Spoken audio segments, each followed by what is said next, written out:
are we in the different stage of combating the HIV virus? Well, that's a good question, Pan Alex. Complacency has set in, and this is a problem. We need to be aware of it. Here in America, we have identified some 50 counties, plus San Juan, Puerto Rico, and a number of rural areas in the American South that we need to target, because we need to prevent. We need to target areas that have it, and we need to eliminate them. We need to wipe out AIDS. Our goal is to make sure that there's no more than 3,000 new cases per year here in America. Mm-hmm. By being vigilant, by being supportive, by being nurturing, by understanding that it's not being homosexual or heterosexual. It's a matter of risk by numbers. So if I'm very active in either category. And that's one of the reasons why for Polonia it's a problem, because Polonia is America. There's some 9,000,000 or 500,000 individuals here in America that identify as Polish. I was just with one of them in Kuwait, the man who gave us the Apple computer, Wozniak, okay, the Woz, Stephen Wozniak. There are so many productive Polish Americans, but they're like regular Americans. In Poland, and this is just going to Poland, tak prawda? It's less of a problem because you have more family structure. But that doesn't mean that you're not at risk. AIDS is a problem. We need to be preventive. We need to identify cases early. You know that a quarter of patients here in America go 7 years before they're identified as having the virus, which means for 7 years, it's transmissible. This is not acceptable. Our government now has a major commitment to wiping out AIDS. We're paying something like $20 billion a year, okay, here in America. What are those money be spent for? Well, AIDS prevention, commitment, you know, again, the commitment of the government, and this was in the recent State of the Union address, the absolute commitment of our current government to stomping out AIDS. We need to identify it, we need to prevent transmission, we need to educate, we need to identify again the areas where there are clusters of disease. We need to make sure people are treated with respect, that they're not, you know, and that we can stop this. You mentioned rural America as a place when the HIV the rural spread. South of America. Right, right. And that's something new. It used to be the disease of the big cities, Absolutely. of the people living the high life, not the rural South. Right. A lot has to do with drug abuse, and we have to understand that. And this is very, very sad, the drug abuse epidemic here in America. And again, that's not a problem so much in Poland, but it is a problem. On the eastern border of Poland, there's this large nation. I think it's actually butts Poland in Kaliningrad, or actually it's Królewicz, I believe, is the correct name. That's correct. But this represents, you know, a major problem for the transmission of that disease. And there, you know. And so Poland needs to be aware of that. Poland is a great international country, for centuries the largest in Europe, actually, right, from the Black Sea to the Baltic to the Adriatic. And Poland has been a leader. You have in Poland some great leaders in this fight. You have, for example, Sławomir Majewski at the Academy of Medicine of Warszawa, also at the Polish Academy of Medicine.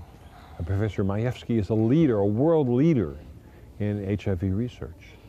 And he's Kierownik, professor and head of dermatology at the Academy of Medicine of Warszawa, in the second faculty, actually. And you have committed people in Poland, which is really wonderful. I must say, you should be very proud of the great Polish physicians and their extraordinary talent and success. So the United States decided to wipe out the HIV virus, and that's something very noble.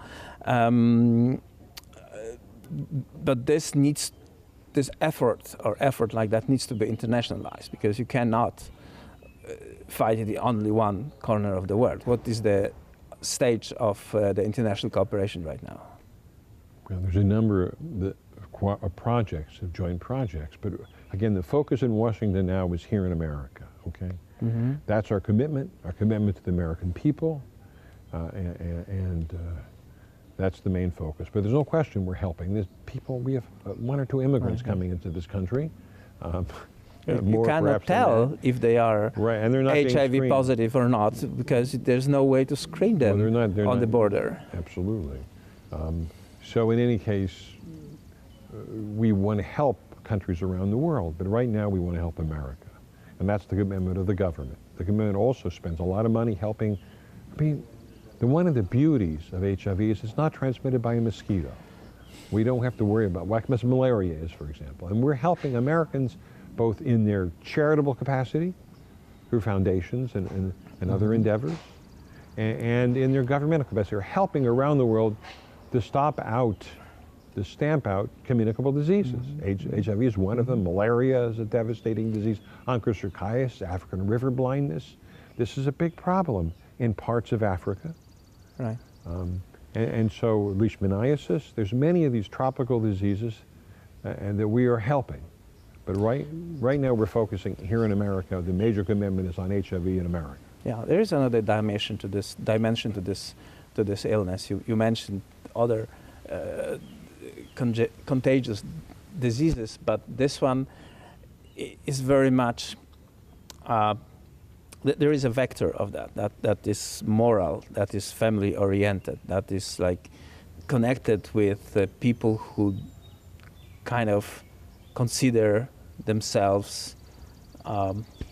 It's difficult to ask the question. Okay, what I'm trying to say is to what degree the prevention of HIV is connected with re-establishing the old 19th century values of human dignity, of fidelity in marriages, and this kind of things.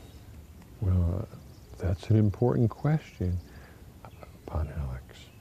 These aren't 19th century values. These are 20th century values too. These are universal values. These are universal values. The family structure, whether you're in a Muslim society or a Christian society or Judeo-Christian traditions, family cohesiveness is important.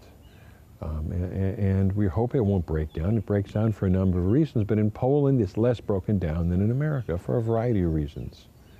And that really protects from so many things, from alcoholism, from, again, these are problems of society that are less when you have a cohesive family unit, but that's not always possible. Poland is blessed to be a great power in Europe. I believe they're one of the few that did not go into recession, and that stands up for Judeo-Christian values. And I think that's a big, big plus. Professor, thank you very much for this quick conversation. I hope we have more in the future.